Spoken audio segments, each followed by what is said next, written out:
কি খবর? ইজি বাংলা প্রথম পত্রের যে আয়োজন চলতেছে তার অনুশীলনের প্রশ্ন তো আমরা পড়তেছি। আজকে এখন পড়বো অনুশীলনের কিছু এমসিকিউ প্রশ্ন। কার স্যার? ফুলের বিবাহ। ক্লিয়ার? একটা বিবাহ রিলেটেড এমসিকিউ পড়বো। আপনারা সবাই মূল আলোচনা যারা পড়ছেন তারা জানেন গল্পটা কি নিয়ে, একটা কাল্পনিক গল্প, মজার গল্প, যে একজন কল্পনায় ফুলের বিবাহ দেখতে পায়। তো আমরা দেখি কিরকম এমসিকিউ হয়। 1 নাম্বার, ফুলের বিবাহ গল্পের পাত্র কে ছিলেন? ফুলের বিবাহ গল্পের পাত্র ছিল হচ্ছে গোলাপ ফুল, পাত্রী ছিলেন মল্লিকা। এখানে যেহেতু পাত্র লেখা, এখানে আমরা বলতে পারি আরেকটা উত্তর, স্থলপদ্মও একটা পাত্র ছিল, কিন্তু সেই পাত্রের সাথে বিয়ে কিন্তু ঠিক হয় নাই। তার মানে পাত্রের উত্তর কি হবে স্যার? স্থলপদ্ম। আর যদি পাত্রী বলে তাহলে উত্তর হবে স্যার মল্লিকা। কিন্তু যদি সরাসরি কার সাথে বর কে ছিল? বর কিন্তু ছিল স্যার কে? গোলাপ। বর ছিল গোলাপ, পাত্রী ছিল মল্লিকা, আর একবার পাত্র হিসেবে ঠিক করা হয় স্থলপদ্মকে। Clear sir? এবার আমরা আগাই 2 নাম্বার প্রশ্নে।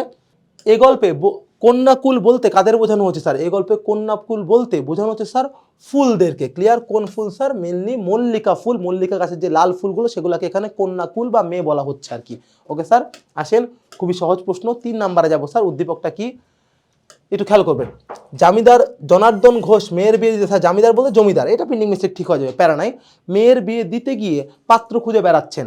অনেক খোঁজাখুঁজির পর অবশেষ রায় বাহাদুর সুভাষিস চৌধুরীর একমাত্র পুত্র দেবাশিসকে পাওয়া গেল। রূপে গুণে সে অতুলনীয়। কে অতুলনীয় স্যার?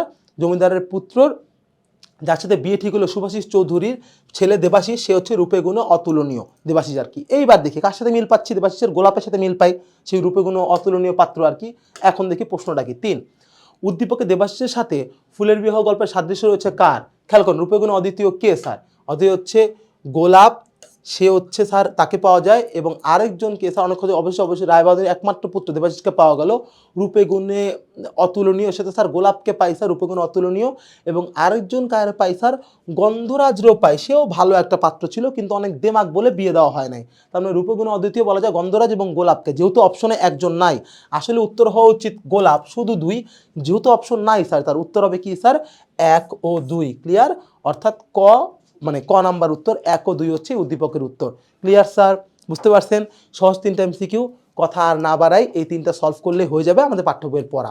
আমরা চলে যাব এখন সৃজনশীলের প্রশ্নে, পিছনে আছে, চলেন সেখানে যাই। আল্লাহ হাফেজ।